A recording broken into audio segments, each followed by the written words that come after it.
नमस्कार मित्रों, एक बार फिर से आप सभी का स्वागत है आपके चैनल जीआर स्टडी हब में। दोस्तों, कल की जो हमारी क्लास थी राजस्थान के इतिहास की, उसमें हमारा चल रहा था मेवाड़ का इतिहास। आज हम उसी क्रम में आगे बढ़ेंगे, ठीक है। और आप इस वीडियो के अंत तक बने रहें और साथ ही साथ इसको शेयर करने में कंजूसी मत किया करो यार। हम आपके लिए इतनी मेहनत कर रहे हैं तो आपका ये फर्ज बनता है कि आप इस वीडियो को ज़्यादा से ज़्यादा शेयर करो, चैनल को सब्सक्राइब करो, ताकि हर राजस्थान के हर मतलब प्रत्येक गांव ढाणी शहर में रहने वाले विद्यार्थी के पास हमारा ये वीडियो पहुंच सके। तो हम शुरू करते हैं मेवाड़ का इतिहास। आज हमारा चल रहा है मेवाड़ का इतिहास पार्ट 3। कल पार्ट 2 की बात चल रही थी और वापस हमने रिस्पॉन्स देते रहो कि सर क्लास कैसी थी। और कुछ ऐसे भी है मेरे अजीज स्टूडेंट है वो, मतलब मैंने जब मेरा मेवाड़ का इतिहास फर्स्ट वीडियो डाला था, वीडियो क्लास शुरू ही नहीं उससे पहले उसने डिसलाइक कर दिया। मतलब बड़ा अंतर्यामी आदमी था वो। आपको यदि क्लास पसंद नहीं आती है तो आप कमेंट करें कि सर आपने ये चीज गलत बताई है, सर हमें ये चीज समझ में नहीं आई है, सर आपका पढ़ने का तरीका सही नहीं है, तो हम सुधार करने का प्रयास करेंगे। हम अपना पूरा 100% आपके ऊपर झोंक रहे हैं, ठीक है। तो लाइक आप करो या मत करो, लेकिन डिसलाइक तो मत करो। हम इतनी मेहनत कर रहे हैं, पूरी टीम मेहनत कर रही है, ठीक है ना। क्या ले रहे हैं? कुछ नहीं ले रहे हैं आपसे मांग रहे हैं कुछ नहीं ना। तो फिर यार शेयर कर दिया करो, लाइक करो, ठीक है ना। हमें भी सपोर्ट मिलेगा, आपको भी बेनिफिट, हमें भी बेनिफिट, ठीक है ना। देखो कहते हैं ना अपन मारवाड़ी में क्या होता है कि एक हाथ तो ताली नहीं बाजे, तो ताली बजाने वास्ते दोनों हाथों का काम है। और एक भी क्या होता है कि एक हाथ नहीं धुपिया करे, मतलब तो अपन हाथ वो धोना है नहीं, तो एक हाथ साफ नहीं धुपिया करे, तो दोनों हाथ जड़ते हैं, अपन बेड़ा नहीं करा नहीं जड़ते हैं, हाथ साफ नहीं धुपे, ठीक है नहीं।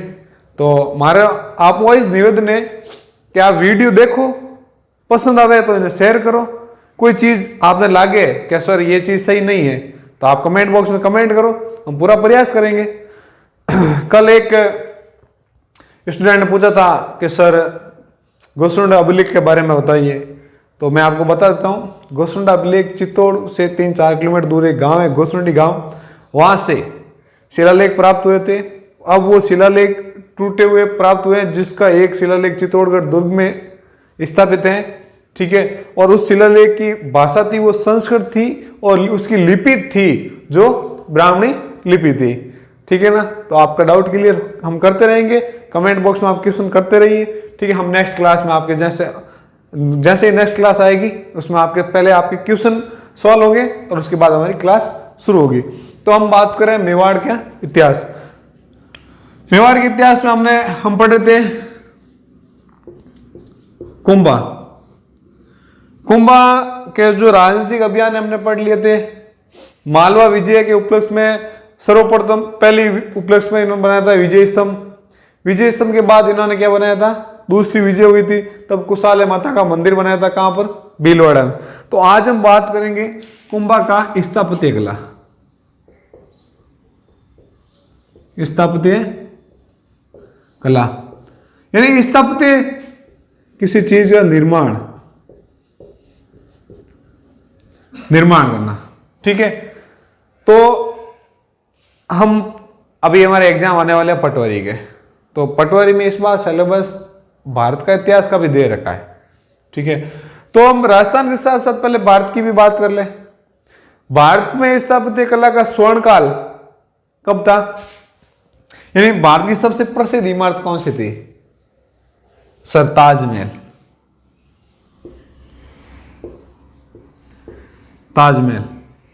यानी निर्माण कार्य में सबसे प्रसिद्ध, सबसे प्रमुख, सबसे अच्छी इमारत थी वो थी ताजमहल। ताजमहल का निर्माण किसने करवाया था? शाहजहां, मुगल बादशाह शाहजहां ने। इसकी पत्नी थी, कौन थी? मुमताज। मुमताज की याद में इन्होंने ताजमहल का निर्माण कराया था। जैसे नदी है यमुना, ये है ताजमहल।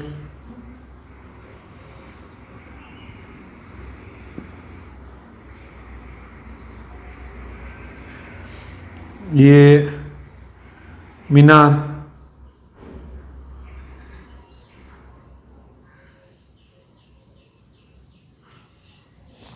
ये ताजमहल। ये कहां पर है? आगरा। आगरा में सिर्फ ताजमहल ही प्रसिद्ध नहीं है, आगरा में दो चीजें और है। क्या है? एक तो आगरा का लाल किला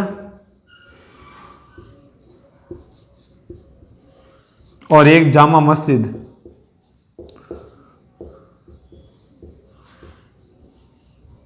क्या है?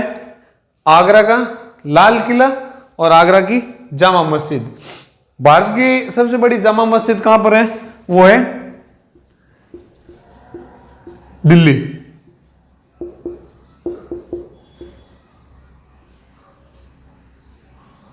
जामा मस्जिद सबसे बड़ी मस्जिद है, वो है दिल्ली में। कौन सी है? जामा मस्जिद।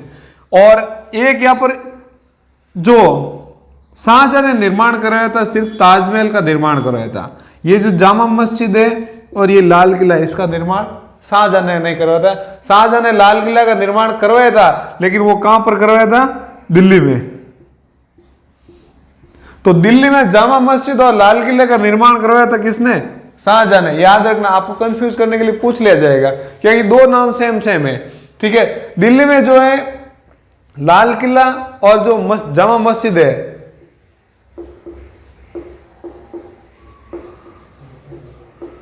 लाल किला जो दिल्ली वाला है और जो जामा मस्जिद है उसका निर्माण करवाता कौन? शाहजहां। और शाहजहां के काल में क्या होता है?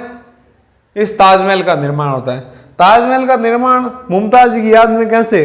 कि शाहजहां है जो मुमताज से बेपनाह मोहब्बत करता था। क्या?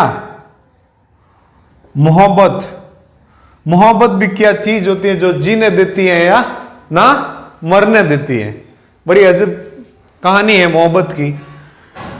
मोहब्बत, इतना मोहब्बत यानी मुमताज से इतना प्यार करता था, इतना प्रेम करता था कि मुमताज की हालत ऐसी हो गई थी कि वो अपनी 14वीं संतान को जन्म देते समय उसकी मृत्यु हो गई। इतना भी प्यार काम नहीं है दोस्तों। यदि आप ऐसे मोहब्बत करोगे ना तो वो दिन दूर नहीं, आप विश्व की, आपका देश पर प्रथम स्थान पर जनसंख्या की दृष्टि से रहेगा। मोहब्बत की जगह है। आप ये नहीं कि मोहब्बत कर रहे हो तो सिर्फ बच्चे ही पैदा कर रहे हो। ठीक है ना? बच्चे पैदा करने से कुछ नहीं, उनकी देखभाल, उनका पालन पोषण वो भी तो जरूरी है। क्रिकेट टीम बनाने से कोई मतलब नहीं, आपके पास ग्राउंड भी तो होना चाहिए उनको खिलाने के लिए। आपके पास खेलने की सारी सामग्री होनी चाहिए। ठीक है ना? वो है तो आप क्रिकेट टीम बना सकते हो। और आजकल तो भारत में भामाशाह जन आधार कार्ड है, उसमें नाम भी नहीं आते हैं। तो आप मोहब्बत को मोहब्बत की जगह रहना देना, लेकिन क्रिकेट टीम का विचार मत करना आप। ठीक है? तो शाहजहां मुमताज से इतनी मोहब्बत करता था कि 14वीं संतान को जन्म देते समय मुमताज की हो जाती है क्या? मृत्यु। और इस ताजमहल में मुमताज की क्या होती, खुदी हुई होती है? कब्र। और पास में ये जो रिक्त जगह है, ये बोलते हैं कि शाहजहां ने अपने लिए रखी थी कि मैं जीऊंगा तो भी इसके साथ और मरूंगा भी तो इसके साथ। लेकिन मरा साथ में नहीं था, लेकिन बाद में दफनाया जरूर था इसको। फिर हुआ क्या कि ये आगरे का लाल किला है। शाहजहां का जो जब ये मुगल बादशाह था तब तक सब कुछ अच्छा था। ठीक है ना? लेकिन वो कह करे कि पढ़ता दिन आया करे नहीं, कहने का मतलब है कि बुढ़ापो आवे जने परिस्थितियां विपरीत हो जाया करे। इधर से तो मुमताज चली गई जो बेपनाह मोहब्बत करती थी। ठीक है ना? और उसके बाद शाहजहां का पुत्र औरंगजेब, कौन सा जेब? औरंगजेब।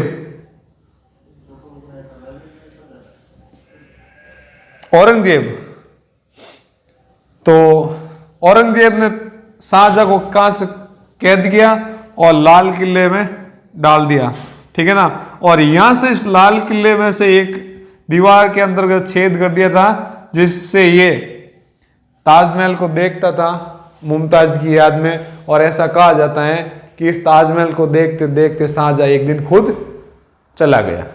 देखो अजीब बड़ी प्रेम कहानी, खतरनाक है, ठीक है। और आजकल पता है क्या करते हैं लोग, जो कपल्स होते हैं ना, वो मान लो कहीं जाते हैं तो सबसे पहले क्या आता है, क्या तो मुझे तो ताजमहल बना। अरे ताजमहल कोई प्यार की निशानी नहीं है, ताजमहल कब्रिस्तान है मूर्खों। क्या है ताजमहल? कब्रिस्तान है, क्योंकि यहां पर मुमताज की कब्र है, ठीक है ना। और आप अपनी प्रेमिका को खुश करने के लिए ताजमहल भेंट कर रहे हो, गजब है। जब ताजमहल का निर्माण हुआ था उस समय कहा जाता है कि भारत में भयंकर पड़ा क्या, अकाल। और ताजमहल का जो ताजमहल शायद 400 करोड़ के आसपास रुपए उस समय खर्च हुए थे। तो सोच लो, आज हमारा चल रहा है 2020 और ये बात चल रही है 15वीं-16वीं शताब्दी के आसपास की, यानी आज से 400-500 साल पहले 400 करोड़ रुपए की अहमियत क्या थी पता है आपको? मतलब एक कौड़ी के लिए लोग तरसते थे, दिन भर मजदूरी करते थे, लेकिन फिर भी मौत नहीं मिलती थी। एक कौड़ी, एक पैसे के लिए, ठीक है ना। लेकिन अब तो आप अनुमान लगा सकते हो। और इस पर जो निर्माण की सामग्री है वो हमारे, यानी जो पत्थर था संगमरमर का पत्थर, वो नागौर से, डेगाना से, ठीक है, मकराना से, वहां से लेके गए थे। और उसमें ट्रेन तो थी नहीं, बड़े बड़े ट्रक थे नहीं, तो कैसे लेके जाते? हाथियों पर, बैलों पर, घोड़ों पर, खच्चर पर, उन पर लेके जाते थे। और इस प्रकार से कहा जाता है कि 22 वर्ष में ये तैयार हुआ था पूर्ण रूप से, 22 वर्ष में इसका ताजमहल का निर्माण हुआ था। और जब शाहजहां की मृत्यु होती है तब संदेश पहुंचाया जाता है किसको? औरंगजेब को। तो औरंगजेब उसके अंतिम संस्कार में भी नहीं आता है, ठीक है। तो कहा जाता है कि वहां के आसपास वाले जो हिंदू थे उन्होंने इसका जनाजा निकाला और ताजमहल, ये तो चलो पहले बोल दिया था कि जब मेरी मृत्यु हो जाए तब मेरी कब्र मुमताज के पास ही खोदना, तो वहां पर इसको दफना दिया जाता है। तो ये भारत का जो स्थापत्य कला का स्वर्ण काल है वो शाहजहां के समय। हम अब इसी क्रम में हम आगे बात करेंगे हमारे राजस्थान में, ठीक है। आप साथ ही साथ लिखते रहना, क्योंकि स्थापत्य कला जो किले महल है उनका एक पर्सनली अलग से क्लास होगी हमारी, ठीक है ना। लेकिन फिर भी साथ साथ में चल रहा है तो उसको बता देना चाहिए, बीच में नहीं छोड़ना चाहिए। तो ये तो था भारत का। अब भारत भी तो पढ़ना पड़ेगा हमें पटवारी में, ठीक है। पटवारी है, एनटीपीसी है, आरएस है, ऐसा ही है, फर्स्ट ग्रेड सेकंड ग्रेड सारी में स्थापत्य कला से क्वेश्चन उठते हैं, ठीक है। तो अब हम बात करेंगे कुंभा। कुंभा कहाँ रहता है? मेवाड़।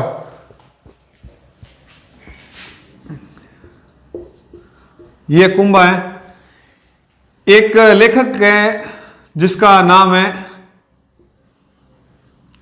श्यामल दास। इसका ग्रंथ है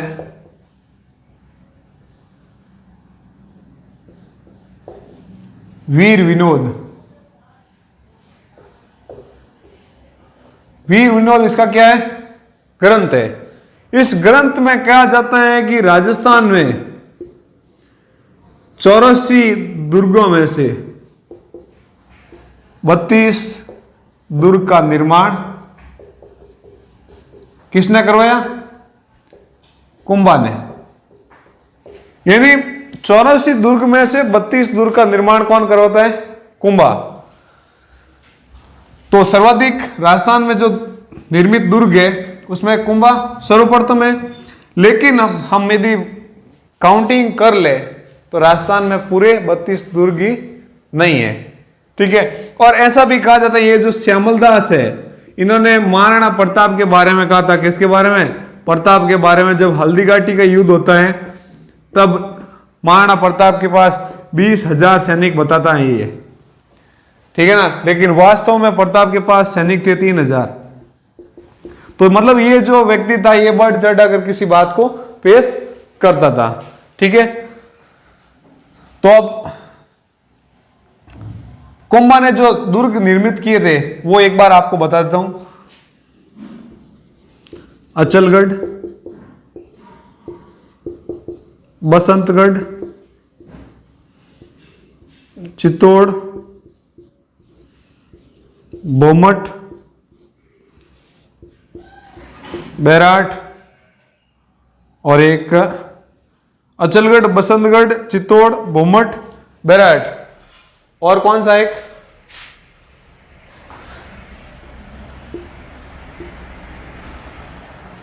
पांच दुर्ग। चित्तौड़गढ़ दुर्ग, चित्तौड़गढ़ दुर्ग कहा जाता है कि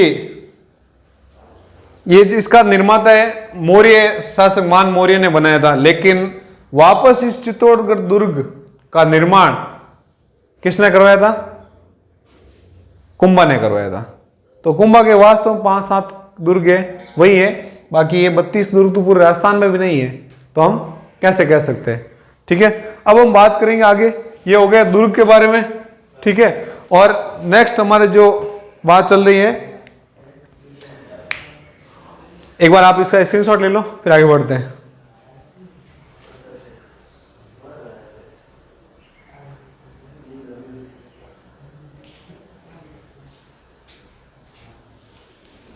हो गया इसका स्क्रीनशॉट। अब बात करेंगे आगे हम कुंभलगढ़ दुर्ग के बारे में। किसके बारे में? कुंभलगढ़ के बारे में।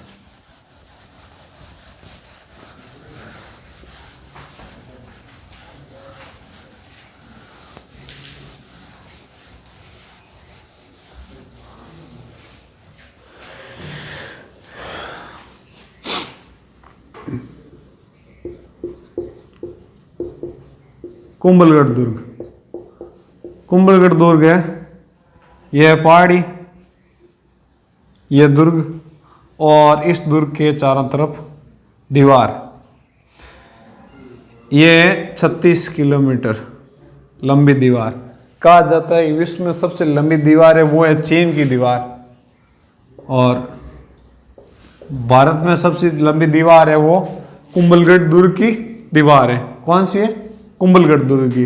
अब ये कुंभलगढ़ दुर्ग है, इसमें बना हुआ है ये कटार के समान एक, जिसको हम कहते हैं कटारगढ़ दुर्ग। टेक्निकल टीम विशेष ध्यान दे, थोड़ी साउंड साइड में साउंड आ रहा है तो उसको थोड़ा बंद कर दे। कटारगढ़ दुर्ग, कटारगढ़ दुर्ग में कौन निवास करता है? कुंभा। और इस दुर्ग के बारे में कहा जाता है कि सबसे ऊंची बुलंदियों को छूने वाला है, छूने वाला दुर्ग। कुंभलगढ़ इसकी राजधानी थी। कुंभलगढ़ दुर्ग में यानी जहां राजा निवास करेगा वहां पर उसकी राजधानी होगा। जैसे वर्तमान में नरेंद्र मोदी कहां बैठता है? दिल्ली में बैठे कि गुजरात में? दिल्ली में बैठता है। सच है क्या ये? तो हमारी राजधानी कहां पर है? दिल्ली है। तो कुंभा इस कटारगढ़ दुर्ग में निवास करता था, कुंभलगढ़ दुर्ग के अंतर्गत, ठीक है ना। और ये दुर्ग कहा जाता है कि इतना ऊंचा बना हुआ है कि इसमें मारवाड़ और मेवाड़ की सीमाओं को आसानी से देख सकता है, क्योंकि ये जो कुंभलगढ़ दुर्ग है या कुंभलगढ़ अभयारण्य हम कह सकते हैं, ये कुंभलगढ़ अभयारण्य हम 3 डिस्ट्रिक्ट में फैला सकते हैं, पाली, राजसमंद और उदयपुर। यानी मारवाड़ और मेवाड़ की सीमाओं को देख इस कुंभ मतलब कटारगढ़ दुर्ग में बैठा ये आदमी देख सकता है। और ये कटारगढ़ दुर्ग इतना ऊंचा है कि इसमें अबुल फजल ने कहा था, अबुल फजल ने कहा था कि सिर से पगड़ी नीचे गिर जाए। यानी इसको देखने के जब इसको हम सही ढंग से देखते हैं ना तो गर्दन अपन यूं करनी पड़े, जना अपने माता जी को पगड़ी आई नीचे पड़ जावे। ठीक है ना, इतना ऊंचा बना हुआ है, ठीक है ना। अब इस दुर्ग के जस्ट ऊपर बादलों को छूने वाला कौन सा, बादलों को छूने वाला कौन सा है, बादल महल। वेरी इंपॉर्टेंट है बादल महल। इसमें ज्येष्ठ शुक्ल तृतीया को यहां पर किसका जन्म होता है, महाराणा प्रताप का जन्म होता है। तो आपको काफी बार पूछ लिया है कि महाराणा प्रताप का जन्म कहां पर हुआ था, तो बादल महल में हुआ था। कब हुआ था, ज्येष्ठ शुक्ल तृतीया को। कब हुआ, ज्येष्ठ शुक्ल तृतीया को। और तारीख है आपको 9 मई 1540। याद रखना, वेरी इंपॉर्टेंट डेट है। आपको पूछ लिया जाएगा कि महाराणा प्रताप का जन्म कब हुआ, तो 9 मई 1540, या ऑप्शन में 9 मई 1540 ना देकर आपको यह दे दिया जाए कि ज्येष्ठ शुक्ल तृतीया को महाराणा प्रताप का जन्म हुआ था। जन्म स्थान कहाँ है, बादल महल, ठीक है ना। बादल महल कैसे है कि ये दुर्ग इतना ऊंचा, ये महल इतना ऊंचा है कि काफी बार तो बादल भी इससे नीचे रहते थे, इसलिए इसको कहते हैं हम बादल महल, ठीक है। समझ में आ गया। ये जो दुर्ग है, कटारगढ़ दुर्ग है, सबसे ऊंचाई को छूने वाला है, ठीक है ना। अबुल फजल ने इसके बारे में कहा कि इसको नीचे से ऊपर की ओर देखते हैं तो सिर की पगड़ी नीचे गिर जाती है, ठीक है। तो ये है हमारा कटारगढ़ कुंभलगढ़ दुर्ग के बारे में। ये 36 किलोमीटर इसकी जो दीवार है, और कहा जाता है कि एक राजकुमार आता है जिसको पृथ्वीराज सिसोदिया कहा जाता है कि ये दिन में 3-4 बार इस दीवार के चक्कर लगा देता, तो उसको क्या कहते हैं हम, उड़ना राजकुमार। आगे बात करेंगे हम उड़ना राजकुमार। टेक्निकल टीम ध्यान दे, जो पीछे का थोड़ा साउंड आ रहा है उसको थोड़ा कम कर दे। तो उड़ना राजकुमार हम किसको कहते हैं, पृथ्वीराज सिसोदिया को। किस लिए कहा जाता है कि इस कुंभलगढ़ दीवार के वो प्रत्येक दिन 3 से 4 बार चक्कर काट सकता था। यानी अब आप तो उठा को नहीं, इतिहासकार कहे तो अपन मानना पड़ी, हम इतिहास को तो बदल नहीं सकते, जो इतिहास है उसको तो रखना ही होगा। अब 3 बार काटता है, 4 बार या 2 बार नहीं कह सकते हैं, ठीक है ना, लेकिन हो भी सकता है, किसी चीज की गारंटी थोड़ी ले सकते हैं। तो इसलिए तो इसको कहा गया उड़ना राजकुमार, ठीक है। तो ये हमारा था कुंभलगढ़ दुर्ग। आप नेक्स्ट बात करेंगे कुंभा के साहित्य के बारे में। तो कुंभलगढ़ दुर्ग और कुंभलगढ़ अभ्यारण्य 3 डिस्ट्रिक्ट में फैला हुआ है। कौन कौन से, राजसमंद, पाली और उदयपुर में। याद रखना, कुंभलगढ़ अभ्यारण्य पूछ लिया जाएगा आपको, ठीक है ना। और सबसे लंबी दीवार, भारत की सबसे लंबी दीवार कौन सी है, कुंभलगढ़ दुर्ग की है, ठीक है। और इससे लंबी है चीन की दीवार। अबुल फजल ने इस दुर्ग के, कटारगढ़ दुर्ग के बारे में क्या कहा था कि जब नीचे से खड़े होकर ऊपर की ओर देखते ना तो सिर की पगड़ी नीचे गिर जाती है, ठीक है। बादलों को छूने वाला कौन सा महल है, बादल महल, जहां पर किसका जन्म हुआ था, किसका हुआ था, महाराणा प्रताप का। कब हुआ था, 9 मई 1540, ज्येष्ठ शुक्ल तृतीया को, ठीक है।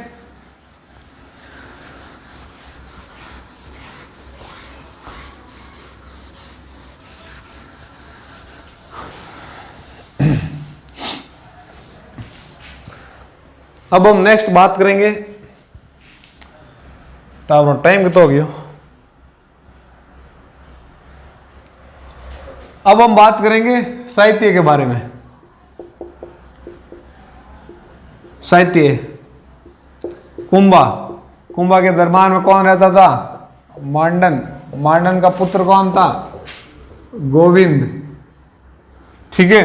तो कुंभा खुद विद्वानों का आश्रयदाता था और खुद भी एक साहित्यकार था। इन्होंने खुद ने भी बहुत सारे ग्रंथ लिखे थे। कौन कौन से ग्रंथ लिखे थे इसने, बता दो रे कोई, कौन कौन से ग्रंथ लिखे थे। सबसे पहला संगीत राज, दूसरा संगीत मीमांसा, संगीत राज, संगीत मीमांसा और एकलिंग महामात्य। एकलिंग महामात्य और संगीत प्रबंध, ये कुंभा ने साहित्य लिखे थे। मांडन, मांडन के जो साहित्य आएंगे उनके पीछे मांडन लिखा हो, जैसे रूप मांडन, वास्तु मांडन, ठीक है, रूप मांडन, वास्तु मांडन और प्रसाद मांडन, सगुन मांडन, प्रसाद मांडन, सगुन मांडन, यानी जिस जिसके पीछे मांडन आएगा ना तो वो किसने लिखे थे? मांडन ने। आपको एग्जाम में ये पूछ लिया जाएगा निम्न में से कौन सा साहित्य मांडन ने नहीं लिखा था, तो ऑप्शन आपको सीधा ऑप्शन ही देखना है। ऑप्शन में क्या देखना है कि जिसके पीछे मांडन नहीं लिखा हुआ वो मांडन ने नहीं लिखा है, ठीक है ना, तो वही हमारा राइट होगा। और कुंभा संगीत, खुद संगीत प्रेमी था, ठीक है ना, और ये क्या वजह था? वीणा, मैंने कल भी बताया था आपको कि वीणा वादक था। और इसकी एक पुत्री है जिसका नाम है रमाबाई, इसी को कहते हैं वागीश्वरी देवी, वागीश्वरी, रमाबाई या वागीश्वरी किसकी पुत्री है? कुंभा की।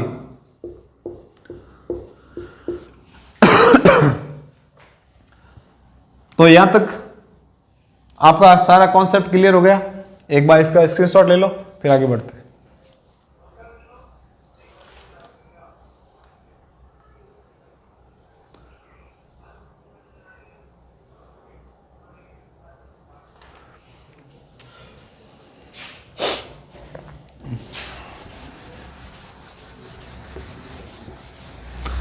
अब कुंभा, नेक्स्ट बात करेंगे कि मंदिर कौन कौन से बनवाए थे।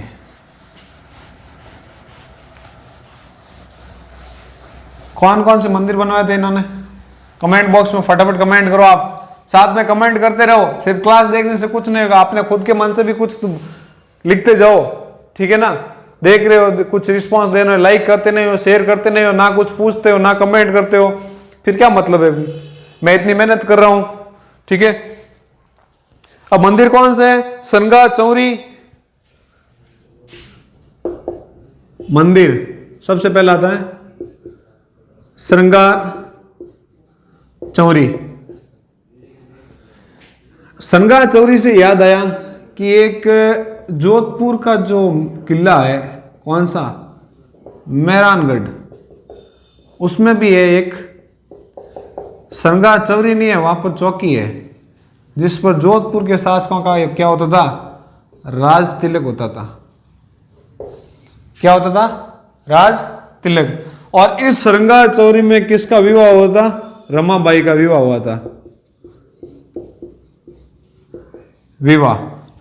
फिर इस दूसरा मंदिर है, कौन सा? मीरा मंदिर या कुंभा मंदिर। अब कहा जाता है कि कुंभा की मृत्यु के बाद 30 वर्ष बाद मीरा का जन्म होता है, लेकिन जब इतिहासकार इतिहास लिख रहे थे तो उस समय ऐसा हुआ था कि किसी ने बताया था कि ये मीरा मंदिर, वास्तव में ये किसका मंदिर है? कृष्ण का मंदिर है, ठीक है, कृष्ण मंदिर है। तो मीरा किसकी भक्ति करती थी? कृष्ण की करती थी। तो ये इस मंदिर में पूजा पाठ करती थी, तो इस आधार पर इसको मीरा मंदिर कहा गया है, ठीक है। फिर है तीसरा मंदिर, आपको मैंने कल बताया था, कुशाल्या माता का मंदिर, कुशाल्या माता का मंदिर, ठीक है। तो श्रृंगार चौरी हो गया, मीरा मंदिर हो गया, कुशाल्या माता हो गया। चौथा हमारा है रणकपुर का जैन मंदिर, रणकपुर का जैन मंदिर। इसके पास मंथई नदी है, मंथई नदी के आसपास है। कहां पर? पाली में। 1444 खंभों से निर्मित है। बहुत ही भव्य और बहुत ही सुंदर मंदिर का निर्माण किया गया है, ठीक है। 1444 खंभों से निर्मित है। कहां पर है? पाली में। किस नदी के किनारे? मनतई नदी के किनारे। पूछ लिया जाएगा आपको। ज्योग्राफी में मनतई नदी का कोई उल्लेख नहीं है, क्योंकि शायद कोई छोटा सा नाला होगा जिसकी वजह से ये नदी बारिश के मौसम में शायद चलती होगी, ठीक है ना, तो इसलिए इसका नाम मनतई नदी दे दिया। और इस नदी के किनारे रणकपुर का जैन मंदिर है। तो ये जो जैन मंदिर है ये कुंभा ने निर्मित नहीं करवाया था, ठीक है ना, उस समय कोई जैन व्यापारी या जो जैन धार्मिक लोग हैं उन्होंने इसका निर्माण करवाया था। तो ये 4 हो गए मंदिर। कौन सा? श्रृंगार चौरी और श्रृंगार चौकी में दोनों में डिफरेंट है, ठीक है। श्रृंगार चौरी जहां पर रमाबाई की शादी हुई थी, ठीक है, और श्रृंगार चौकी जो जोधपुर के शासकों का क्या होता था? राज तिलक होता था, ठीक है। तो ये कुंभा के मंदिर मुख्य रूप से है।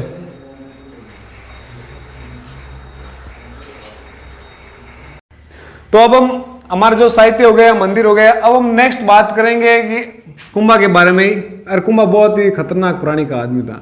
कितना लंबा चल रहा है, कल से शुरू हुआ है, पूरा ही नहीं हो रहा है। तो ये है कौन? कुंभा।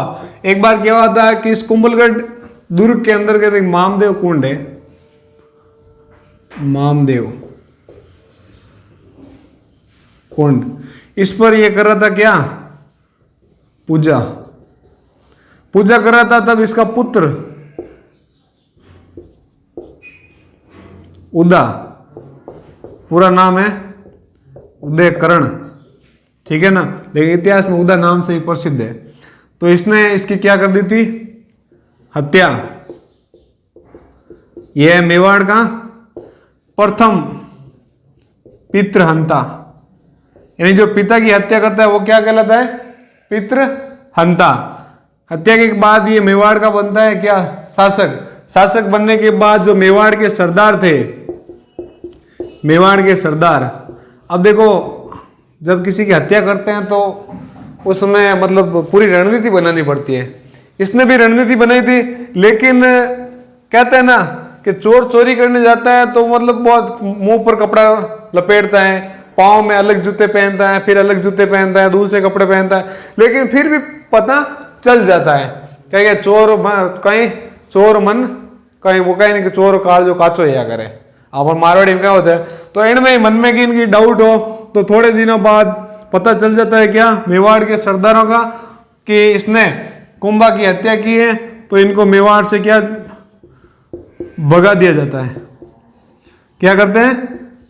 भगा दिया जाता है, ठीक है। तो हमारे सामने कुंभा की उपलब्धियां क्या है कि राजस्थान में स्थापत्य कला का स्वर्णिम अवसर या स्वर्णिम काल कहलाता है, वो किसके काल में? कुंभा के काल में। सबसे ज्यादा इसने साहित्य, इसने खुद ने ग्रंथ लिखे थे, साहित्यकार का आश्रयदाता था, ठीक है ना। बहुत सारी इसकी उपाधि थी। कुंभा के समय जो तत्कालिक शासक थे, मुस्लिम शासक, कौन से? मुस्लिम शासक, इन्होंने कहा था कि ये हिंदू राजा है, यानी और कोई हिंदू में से राजा ये एक ही है। तो इनकी बहुत सारी उपाधियां हैं। इसमें से हमारे क्वेश्चन कहां से बनेंगे वो आपको मैं बता दूं कि आपको पूछ लिया जाएगा निम्न में से कौन सी कुंभा की उपाधि नहीं है। जब आपको 3-4 उपाधियां आपको दे रखी होगी, उसमें से एक उपाधि ऐसी होगी जो पर्टिकुलर किसी अलग राजा की प्रसिद्ध उपाधि होगी। तो आपको ध्यान रखना है कुंभा की उपाधियों के क्वेश्चन आ सकते हैं, ठीक है ना। कुंभा के साहित्य, स्थापत्य, मंदिर निर्माण, ठीक है ना, इसमें क्वेश्चन बहुत ज्यादा इंपॉर्टेंट मतलब आने के चांसेज है। और विशेषकर पटवारी में क्वेश्चन ये भी आ सकता है कि अबुल फजल ने किस दुर्ग के बारे में कहा गया है कि इसको नीचे से ऊपर देखने के लिए सर की पगड़ी गिर जाती है। तो वो कटारगढ़ दुर्ग, वो कहां पर है? कुंभलगढ़ दुर्ग में। तो आपको ये मतलब भौगोलिक परिस्थिति से, राजनीतिक परिस्थिति से और आर्थिक परिस्थिति से भी क्वेश्चन बन सकते हैं, ठीक है ना। तो अब उदा को यहां से भगा दिया जाता है, ठीक है ना। अब उदा यहां से निकल जाता है और इसका भाई है रायमल। इसके 3 पुत्र हैं, फिर एक पुत्र का नाम आएगा जो मारवाड़ पूरे भारत में प्रसिद्ध शासक है, यानी हिंदूपत राजा, वो है महाराणा सांगा। तो इस सांगा के बारे में हम कल विस्तार रूप से बात करेंगे। तो आज की हमारी जो इस वीडियो हमने कुंभा के बारे में बात की थी, वो आप 1 से 2 बार आप आराम से इस वीडियो को वापस देख लेना, ठीक है ना। किसी भी प्रकार कोई भी आपको डाउट हो तो आप डाउट हमें कमेंट बॉक्स में करते रहे। Social media, WhatsApp, Facebook, Telegram से हम जुड़ जाए और बहुत जल्द या तो कल से हम आपके जो क्वेश्चन, जो विशेषकर रीट पटवार को ध्यान में रखते हुए जो प्रश्न आंसर हमारे द्वारा करवाए जाएंगे वो आपके लिए बहुत ही महत्वपूर्ण साबित होंगे। आप उस पर बने रहना और अपने आप को परखने के लिए सबसे अच्छा मौका है आपके सामने, ठीक है। क्योंकि आप पढ़ते रहते हो आपको पता नहीं चलता है कि हम कहां पर हैं, कितने हैं, ठीक है। तो कल से हमारे क्वेश्चन शुरू हो जाएंगे, ठीक है। और व्हाट्सएप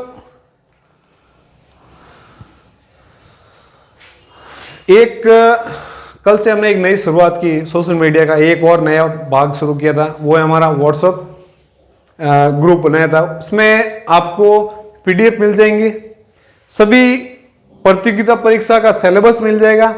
जैसे ही कोई प्रतियोगिता का अपडेट आता रहेगा वो आपको उस ग्रुप के माध्यम से दे दिया जाएगा, ठीक है ना। इसके नंबर मैं आपको नंबर बता देता हूं।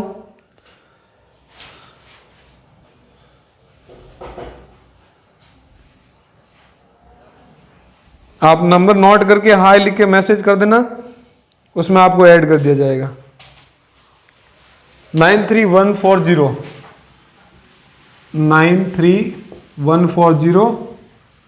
585551, ये हमारे व्हाट्सएप नंबर है, ठीक है ना। आप इस पर मैसेज कर देना और हाय लिख के, ज्वाइन लिख के मैसेज कर देना, हमें पता चल जाएगा कि आप इस व्हाट्सएप ग्रुप में ऐड होना चाहते हो, ठीक है। बहुत बहुत धन्यवाद। इस मतलब व्हाट्सएप ग्रुप में गर्ल्स के लिए अलग है और बॉयज के लिए अलग है, ठीक है। तो आप ये मत सोचना कि सर गर्ल्स नंबर कैसे दे सकती हैं मतलब बॉयज के साथ, तो उनके लिए सारा अलग अलग सिस्टम कर रखा है, ठीक है। और इस वीडियो को आप ज्यादा से ज्यादा शेयर करो, चैनल को सब्सक्राइब करना ना भूलो और साथ ही साथ लाइक ठोक दिया करो। और जो डिसलाइक कर देना उसको भी धन्यवाद देता हूं, क्योंकि वो भी तो अपडेट रहता है, जैसे वीडियो आता है वो आता है हमारे सामने, ठीक है ना। तो उसको भी बहुत बहुत धन्यवाद। सब्सक्राइबर कीजिए हमारे चैनल को, साथ ही बेल आइकन का बटन दबाएं ताकि आपको हमारे वीडियो सबसे पहले मिले।